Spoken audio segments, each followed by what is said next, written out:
Today, drama means romance, drama means illusion, and drama means a moment of happiness proves it was all worth it. DramaMeans, here to sing, movie shows and all between. Laughs and talks every day, with Mel and Ryan, come and play. Hi, welcome to DramaMeans. Today we're talking about the 2024 Hong Kong movie, Love Lies. And first, a summary. A widowed doctor signs up for an online dating app and ends up falling for a hunky French engineer who always seems to say the right things. Just one problem. Her French beau is actually a scammer trying to take her for everything she's worth. But can the two find love and happiness together anyway? So if you remember that last year when we did our little 2024 wrap-up, Love Lies was our number 2 movie of the year. Oh yeah, that was funny because I was thinking about this movie and I was like, didn't we already do an episode about this? We didn't do an episode about this, but we definitely watched it last year and we liked it so much that it just fell short of Dee Dee, which won first place in our top 5 favorite movies of the year. But this was so good and so close to being first. I wanted to talk about it. Yeah, and I think we should start with a disclaimer because we're going to say some things that I never expected myself ever to say, like, why not fall in love with a scammer and things like that. So I just want to start with a disclaimer. Scamming is bad. I don't believe in scamming. Don't do it. If you're out there scamming people online and catfishing, don't do that. Bad behavior. But in the context of this movie, it weirdly works. Yes. Well, first and foremost, they definitely did the formatting of a romance movie for this. Let it be, if you want to call it a rom-com or if you want to just call it like a romantic drama, the format works. So it definitely feels like you're watching a romance. Oh, 100%. They set out to make this a romantic movie, and the twist, is who this romance is between. Because not often do you fall in love with someone who is scamming you, or you don't fall in love with the person you're trying to scam. And that's kind of the twist. But the structure-wise, very much, and I think 100% on purpose, making it feel like that romantic character drama that we've all seen 100 times. Yeah, but it's very welcomed that they did this twist because, I mean, we've seen so many different romances kind of like rehashing the same exact tropes, and some do it really well and some just fall short. And this one with the twist, you just feel everything, and it's done so well. And this is one of the movies that's like more of a film festival competition movie. But we were lucky enough to see it in theaters, and now it is nowhere to be found. Yes, when you try to search this online, it's like, well, it's not available on Netflix in the US. Maybe if you live somewhere else, the Google machine says. Yeah. Maybe you're lucky enough to watch it. Yeah, so we regret to say that it is kind of hard to find. Maybe you can buy it online or like DVD. I don't really know, or it's just still circulating all the, film festivals. I'm not sure, but it is definitely, if you have a chance, like maybe it'll pop up in your theater nearby at some point. If you have a chance and you find it, definitely watch this. This is one of those movies that if you were to pitch it to me, if you were a writer and you're like, hey, I got this great idea for a movie, and you were to pitch it to me, I would probably say you're an idiot and never make this movie.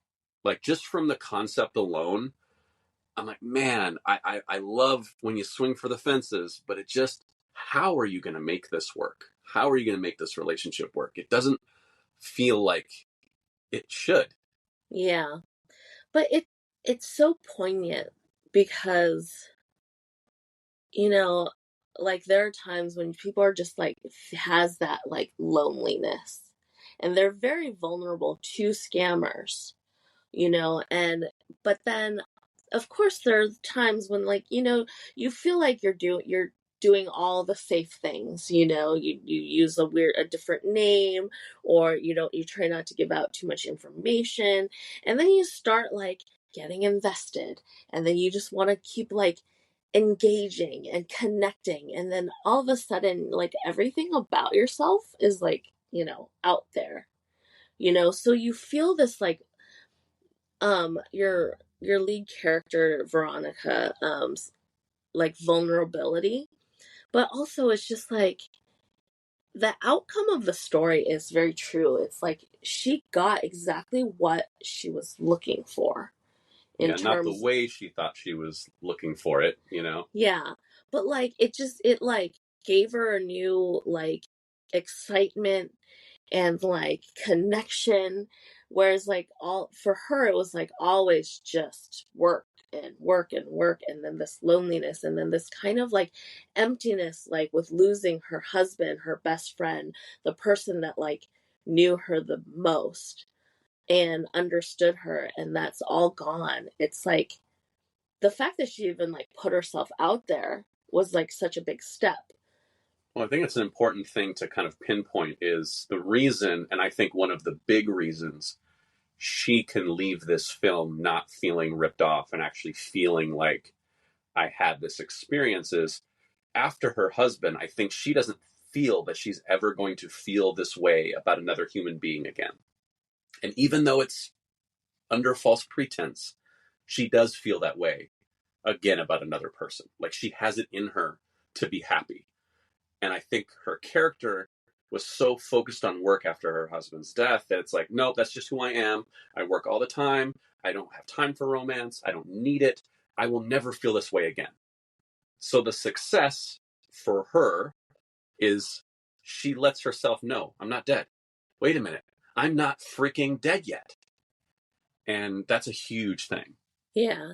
And it's also like, there are times when like a lot of like younger people think like, oh, you're so old is such like a dig at you, like, like it's gonna really hurt your feelings. And yeah, there are a lot of people that like their feelings will get hurt when they're called old, but it's like this is such a, hey, just because you're 40 plus doesn't mean that that's the end of your life. Like you have so much more life to live, and the fact that there's someone out there that like makes you feel alive again, and not empty anymore, like that is the exact reasoning behind why the ending works so well. Well, I think too there's this misconception, when we're young, when you're 15, you spend very little time imagining what you're going to be like at 40 or 50. And I think a lot of us maybe mistakenly think that like there's a switch that's flipped sometime in your life and now you're an old person and you act like an old person. And you're like, well, you never really change that much. Like, you evolve as a person, but when you're 60, like it's not all of a sudden like, well, now I sit in a rocking chair and look out the window silently. It's like, no, that's who your grandpa was when he was 25 too. Like he was a very contemplative 25-year-old who sat by the window and looked outside. Just because he did that when he was 70 also, and that's what you experienced. Like, you know what I mean? We all are who we are. Yeah, I agree. So even though that this relationship started out as a scam, and we're not saying like, oh, they should end up together. Absolutely not. Which I think is what's actually, maybe I'm getting ahead of ourselves, but like, I think that's actually one of the strong points of this romance is that these two for sure should not end up together. Yes. And I'm pretty sure they do not end up together. No way. But the fact that they each like their desire or like that itch, if you will, gets like scratched or gets satisfied is like, that's all that really matters. Yeah, it was a successful romance. Yes. I really enjoyed watching like the two different sides as it's happening. Mm-hmm. First of all, you see like it starts out and he's like, his girlfriend kind of gets like taken away, right? Because his girlfriend has a job now and he's still kind of this like, you know, unemployed, lost, you know, he doesn't know where he fits in the world. Yeah, he's just kind of floundering, like that point in your life where you're like, everyone tells you you're supposed to be an adult and have had it figured out by now, and so many people don't. Yeah. And you know, throughout the whole movie we think like, oh, the person that he connects with the most is his dad. And then through the movie you kind of realize, and towards the end you realize that, oh, that's not actually his dad, it's his now ex-girlfriend's dad, right?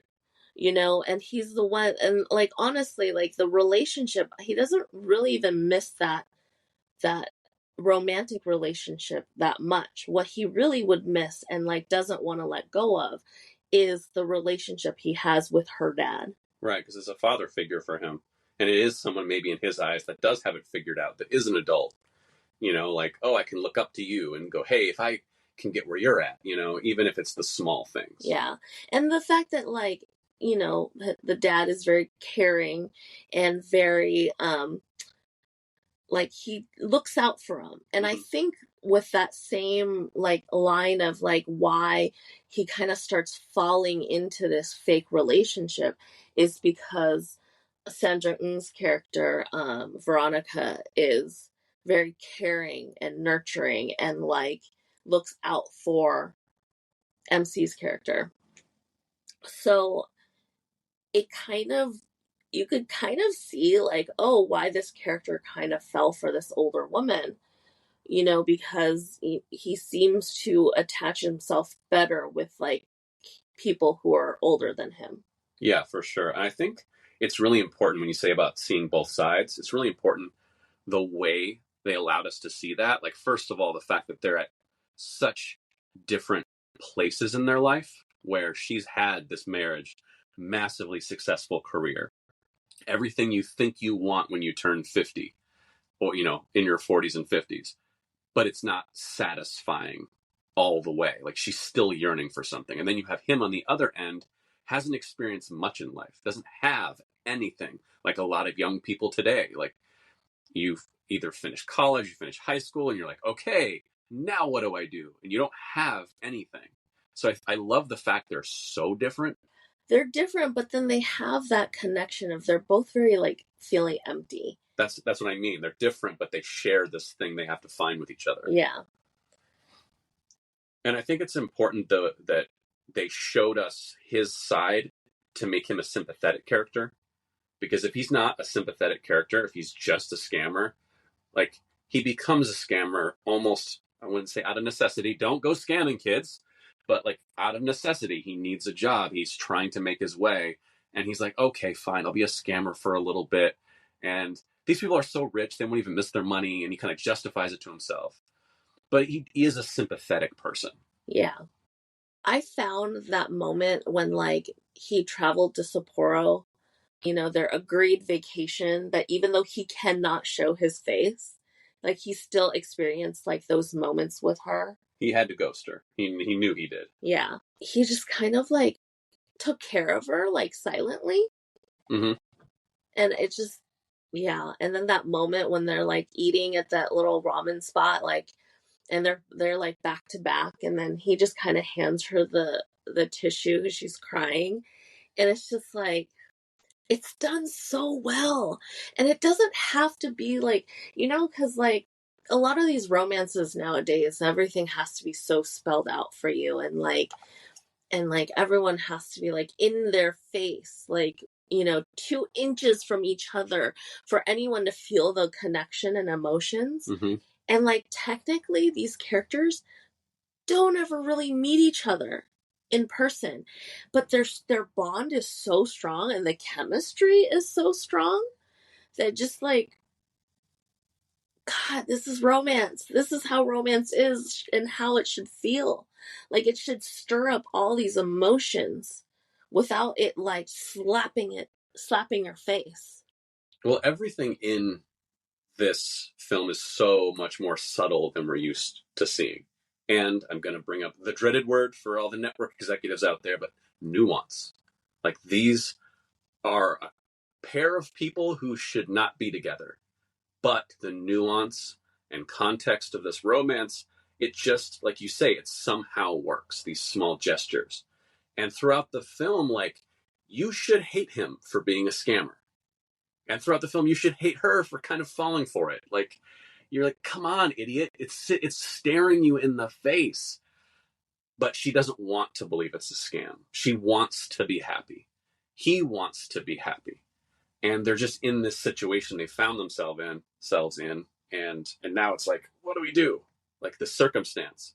How do we let go of this relationship that is now giving you joy? Like, there are people out there that have worse relationships than this, that live together, that you don't want to let it go because there's something that you're holding on to or whatever. It's nuance. Nuance and context are massively important. Okay, so I'm not going to say that I wasn't low-key rooting for their relationship, because... Which is a hilarious thing to say. Like, boy, I hope she finds it in her heart to meet him face to face and go, you're not French. You're not an engineer. What about that money I sent you? And he's like, okay, sorry. You're also not 50-something. Yeah, right. You're like 20. Yeah. So I deep down know that it wouldn't work out for them. But just like all those like small moments that they build up, it just works so well that you're like, gosh, I wish there was a way. Yeah. And the fact that, like, he wants to do the right thing, and like he has the opportunity to really screw her over, and then kind of ends up screwing the scammers over, and so like he so badly like wants to come clean, but how on earth do you? Yeah. And I mean, he did ultimately, make the anonymous call, the not so anonymous call. Right.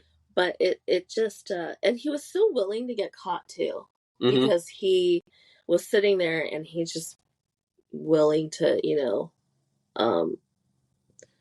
play the bad guy. Well, he knew that he'd done enough wrong that it's sort of like face the music time. And it did help show that his kind of feelings for her were somewhat real. That he couldn't just throw those away and be like, nah, screw her. She got scammed. I'm just going to disappear into the darkness. Yeah, I mean, they definitely both fell. So I feel like his emotions are genuine. For sure. But yeah. I think that was another way they were able to demonstrate that not just he's saying it or he's feeling it or, in those quiet moments, but when it came time to like really put up or shut up, like he's not going to go, well, yeah, fuck you, I'm gone. What I love about this movie is that this isn't the type of movie that like tells you everything. They don't have to say I love you like a million times for the audience to be like, oh, they love each other. Or they have those deep like sultry moments and then they lick their lips and it's like this, like everything's so showy. Whereas this one is like so subtle and it's like they make you feel it and you're living it with them. And you're falling with them. And just like those moments that that is kind of fake, but then they're like conversations and like emotions are so real. I also find that this is trying to demonstrate, I think, one of the hardest things for human beings to comprehend, which is it's not where it ends up, it's the journey, how to get there. That old kind of cliche of like, it's not the end of the road that matters, it's the way we got there. But I think we measure most things in our life by the ending. Like if you go watch sports, if your team wins, you're happy. If your team loses, and even if the game was amazing, you're not happy. And in a romance, you could have a wonderful romance, but if it ends badly, the whole thing sucked. Like Demon Hunter's romance. Like Demon Hunter's freaking romance. Endings are hard, I guess, even for relationships. Endings are hard. But I think this one does kind of show you, like, sometimes it is the journey or the moments within the journey that even though you got to the end and it was massively disappointing, it wasn't like zero. It was worth something. The thing is, I don't think the ending for this was disappointing at all. Oh, no, I don't think so either. Both did what they promised. Yeah, I think for them, they're able to see the thing that most people would be very hard pressed to see if you were in their shoes. Like most of us would go, I got scammed, screw that, whatever. But the way this was constructed, like both of them could kind of understand, like, no, that was a thing we both needed. And even though it can't be a romance, we can't really be together, it doesn't make it not worthwhile. Like, we enjoyed the journey along the way, and now that was a thing I did, and now I can continue my life with this new attitude, with this new lease on life, to use that shitty phrase that I hate. But yeah, so I found the ending like super satisfying. Like it kind of gives people like, oh, you can interpret it however you want, so that those like the audience members where they're like, oh, it has to be a happy ending for me to enjoy it. You can imagine that their ending is a happy ending. For me, I feel like, yeah, like, they do, see each other, and they know that they ended up in the same spot at the same time, like they promised each other. And then they go on their way, like knowing that like there was someone out there that like is kind of their own soulmate. Like they don't have to be in a relationship to be soulmates. It's funny because when I look back at it, I don't see them as soulmates. I see them as two people who found a moment, had the moment, and understand that it was a moment. And now she can go forward and go, you know what? I'm worth being loved. Someone will love me. I should love myself because I'm worthy of love, which is what she needed. And for him, he's kind of thinking a similar thing, which is, oh, he's a loser. He's got no future. He's got no job. He can only be a scammer. And then realizing, no, like, people can trust me. Like, I should trust myself in finding what I need. And so and that's just me personally, like, for me, it's less soulmates and more like we intersected for a reason. And now we can move on with our lives knowing that we're worth something to ourselves even. That's true. I always do believe that you meet people for a reason. Let it be good or bad. You needed to make that mistake in order to learn from it and not make that mistake again. So I get it. I just want to believe that they're soulmates. But I think the thing that this shows, and the thing you're kind of saying, is that not every friend is going to be a lifelong friend. Not every friend is going to be a best friend. Not every lover is going to be a lifelong lover. Like, people do kind of come in, and life is long. Like life is, hopefully. Life is short and long. Yeah, but many, many things will happen in your life, and nothing ever stays the same. So to expect that every single friend you have now will be your friend forever, and vice versa, like, it's just not how it works. You go through stages. We all do. Yeah. And I think she was in a stage in her life that she was not happy, like at all. And now she can move to a stage of life where she can look at herself and go, I'm old. Yeah, but fuck you. I can still take the bull by the horns. Doesn't matter. Like, you can call me old all you want. I don't feel old anymore. I feel like I can go out there and do what I want and get what I want. So I think it's kind of a beautiful message from both perspectives. And that's why I was so intrigued about the age gap, them being in such different places, but learning a very similar lesson and then moving forward. Like, it leaves you with a really good feeling at the end to me. Yeah, definitely. So I wanted to talk about the acting. As I grew up watching Sandra Ng act. From like one of my favorite things, I guess the first thing I ever saw her was Duke of Mount Dear, starring Andy Lau and Tony Leung. Mm-hmm. She was one of Tony Leung's character's wives. Sure. And that character had 8 wives. It's hard to stand out when you have 8 wives. It's true. And so she went from like early in her career, like, you know, kind of like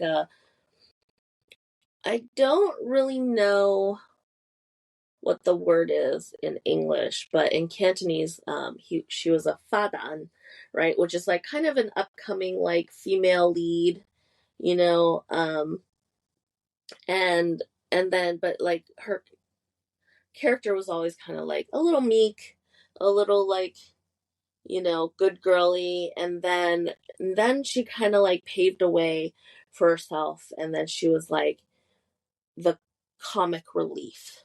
And she starred in several of Stephen Chow's movies, Hong Kong hits. It was a lot of her comic relief was very self-deprecating, right? And but then she was also one of the first actresses to openly date another woman. That's right. I remember we talked about that way back in the day. So then she went on from being a comic relief to award-winning actress. And then, you know, like Portland Street Blues, where I think Four Faces of Eve, she also won Best Actress Award. Portland Street Blues, she won Best Actress. And that's like Hong Kong triad boss bitch. Like, yeah. You know what I mean? Like tough, badass.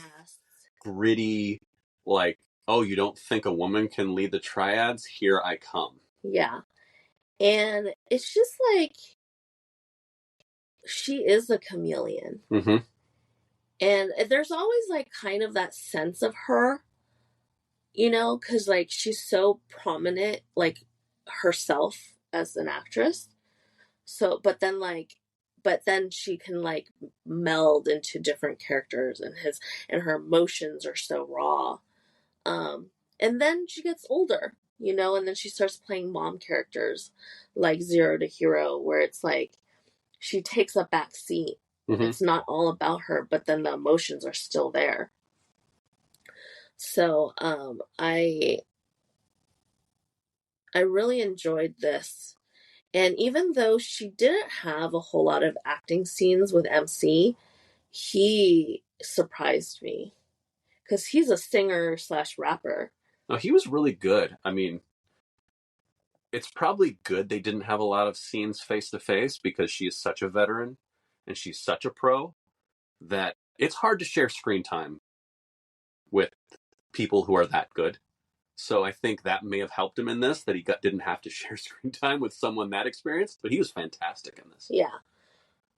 So yeah, I was really, really surprised. I would say that Sandra Ng, for me, is probably on my Mount Rushmore of Hong Kong actors. Yeah. Like, yeah, I'm trying to think of like if it's actors male and female, or like is there the Hong Kong, you know, actress and Hong Kong actor Mount Rushmore for me, but like she's just so watchable. Yeah. Like 100%. Yeah, and the thing is, she's willing to do any character, which is so great, because like a lot of actors kind of fall into the same like typecast. Yeah. And she's willing to do it all, and it doesn't matter if she like plays, you know, ugly characters, or if she plays like the goddess character, like, or just like a, you know, a kind of weak mother character. She's done it all, and she, you know, she's just so impressive. But also like her as like a person is, she's very like honest. She just says like whatever comes to her mind. You know, I recently watched her in an interview with Dudu Chang, and she's just like, she jokes a lot and she'll say anything, but like it's just, I think that's kind of why I also really like her, because she feels so real and so sincere. Mm-hmm.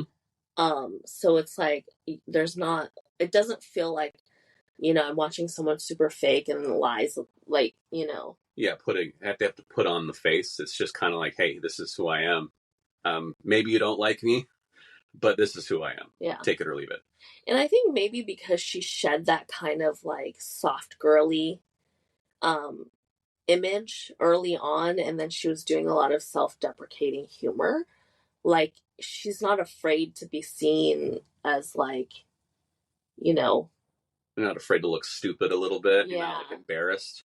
I do find that actors who start in comedy, or at least do comedy early, if they can do that, they can almost do anything, because it's maybe the hardest to like put your ego aside and do kind of humor and self-deprecating humor, any of that. And then when you start putting on a drama cap, yes, the skill levels, it's similar but different, but it does feel like a lot of these actors can just translate to the dramatic role so easy after you learn how to laugh. Yeah. The thing is, it is hard, I feel like, if you want to like have people take you seriously. Oh, 100%. Making the transition is hard. I think from skill level, I think you learn a lot by doing comedy. Yeah.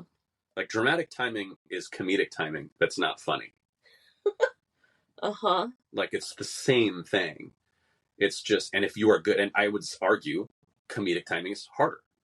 And so if you can nail that, you can definitely nail dramatic timing. And then you just have to, kind of harness the rest of those skills. So I want to talk a little bit more about the ending where they, kind of bump into each other at the bus station. But I like that they didn't actually bump into each other and like looked at each other and then like longingly like realized, or at least she realized who he was, and then they like hug each other and it's like, oh, You mean cheesy? Yeah.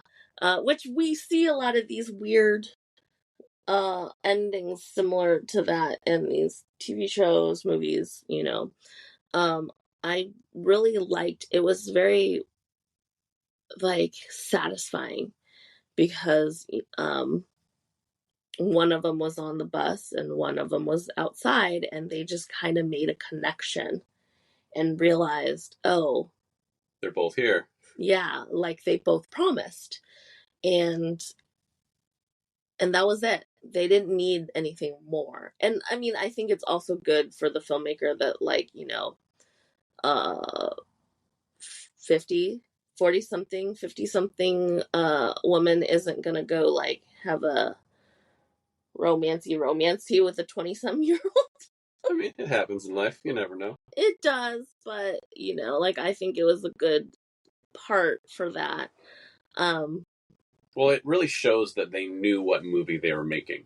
Like, this is an ending that stayed consistent with the rest of the film. Like, they denied us so much of the actual love and physical attention. Like, there's very, very little. I mean, what, did they touch one time? When she leans on his shoulder when she's asleep on the train. Yes. And he hands her a napkin. Those are like the two closest places they get to, or a tissue.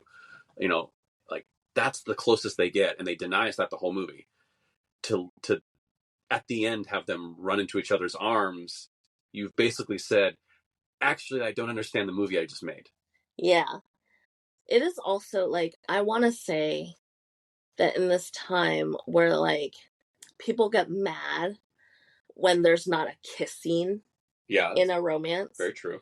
That for me, this romance is stronger than those with the like crazy amount of makeout scenes in things we watch now.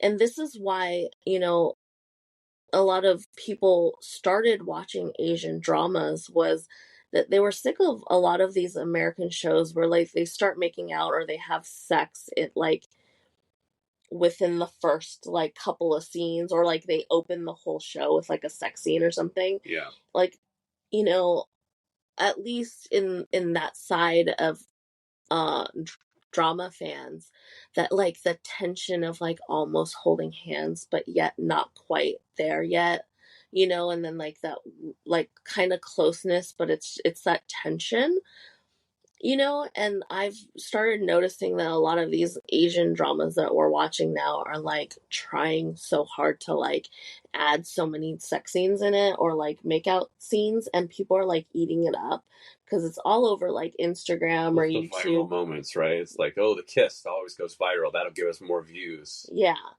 But it's like these moments, these like drawn out moments where you're just feeling the emotions and the closeness in spirit, I guess you would say. Yeah. Is just so much more important.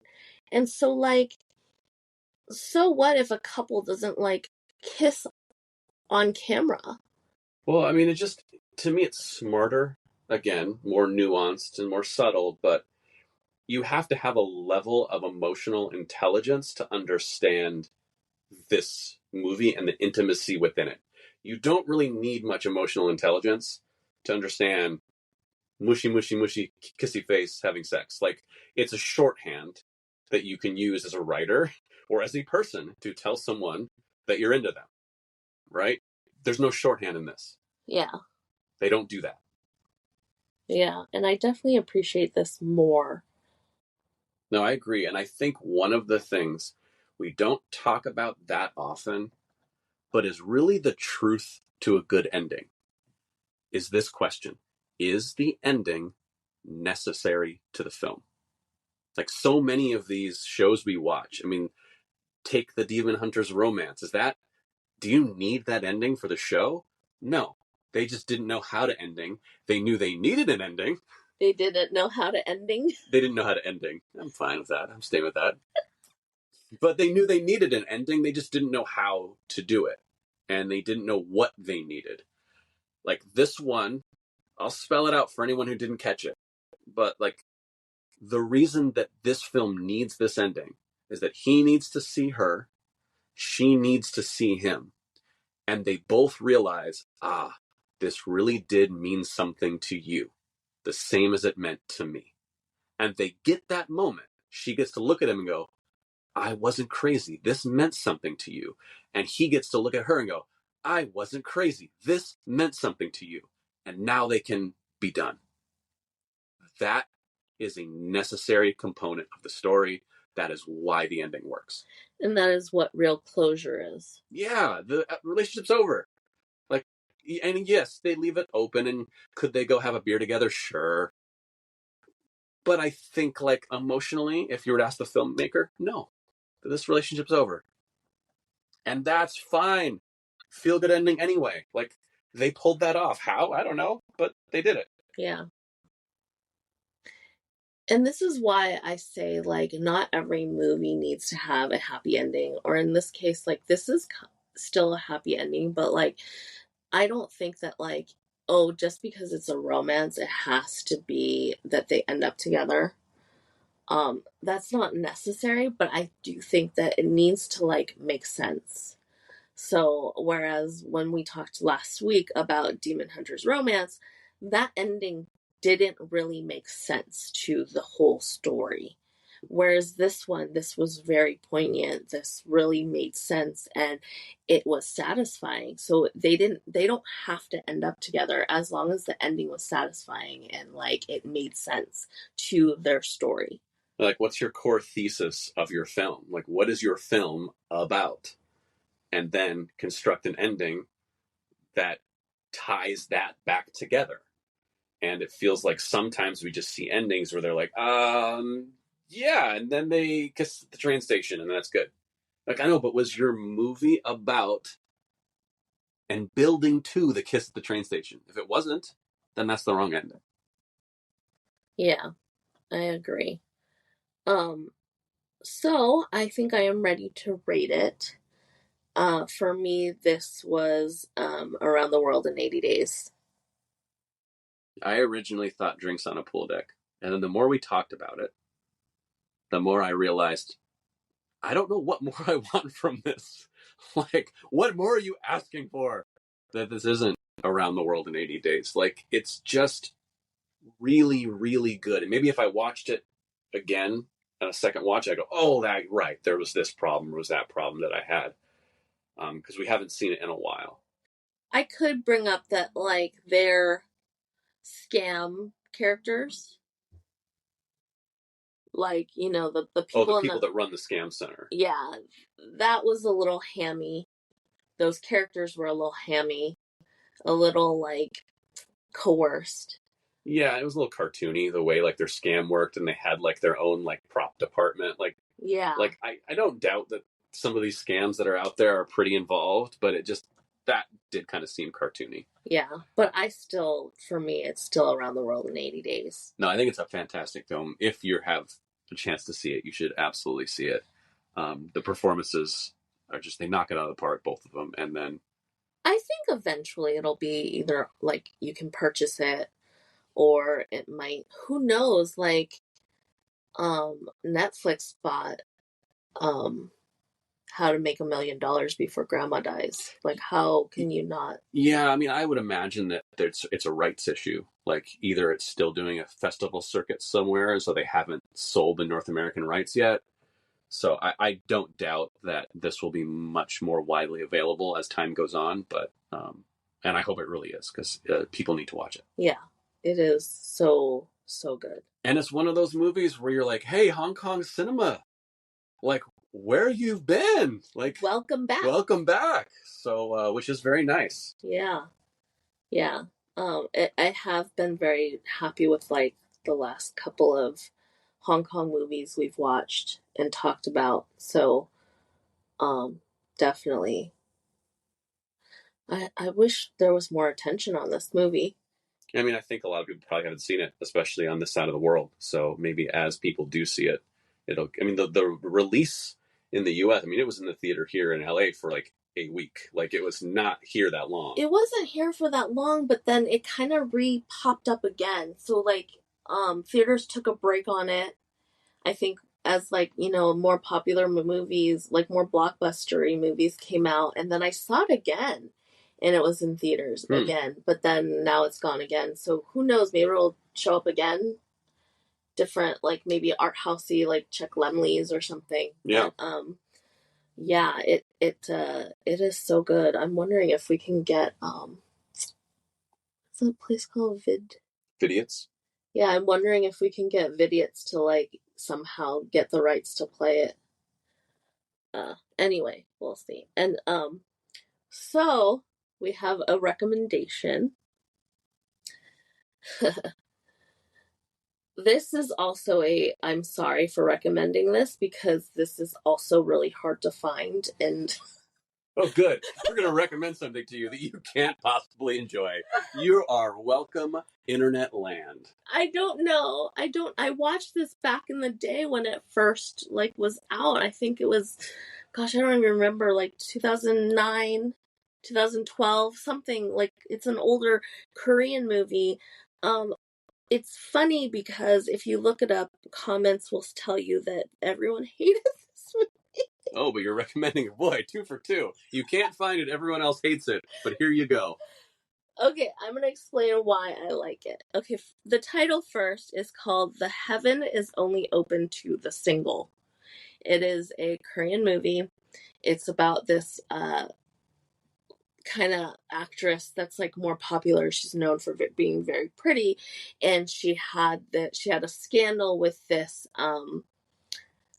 kind of not very attractive Korean comedian, right? And then the Korean comedian basically dumped her for another woman, and she became the laughing stock of the entertainment industry because she's like really pretty and he is not very attractive and, you know, like not as famous as her. And so people are like, oh, you got dumped for this loser, right? Right. And so she's kind of laying low. And then she connects like through music, and she's like really into like niche music. And she has some like musician friends, and she discovers this musician and thinks he's amazing, right? And so they never actually meet each other through the movie in person.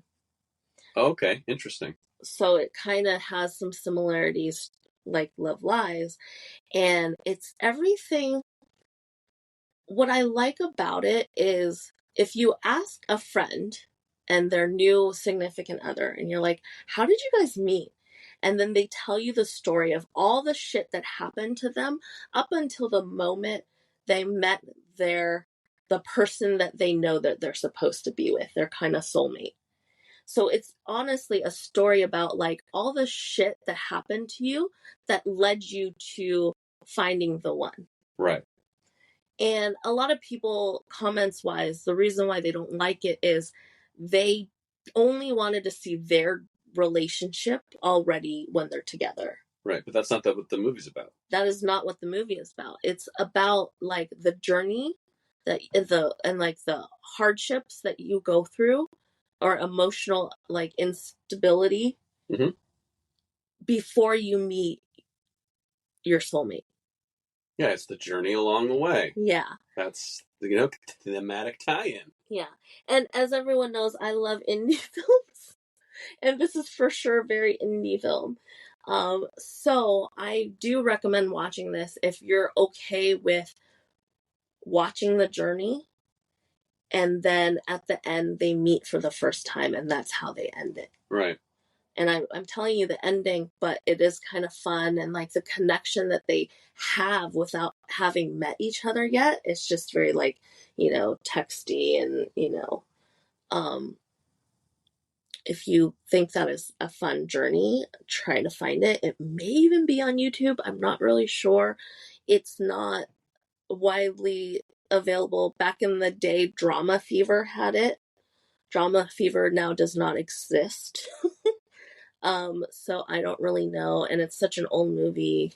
I'm not sure any kind of, I don't know how you're going to find it, to be honest. An old DVD store. Yeah, an old DVD store, probably. But I do think that it's worth a watch, and it gives me some similarities to Love Lies. So that is my recommendation. So if you're able to, check it out. And if you're not able to, I'm so sorry for recommending it. We'll recommend something more available next time. Yes. Anyway, that is it for us today. We will see you next week. Thank you so much for listening.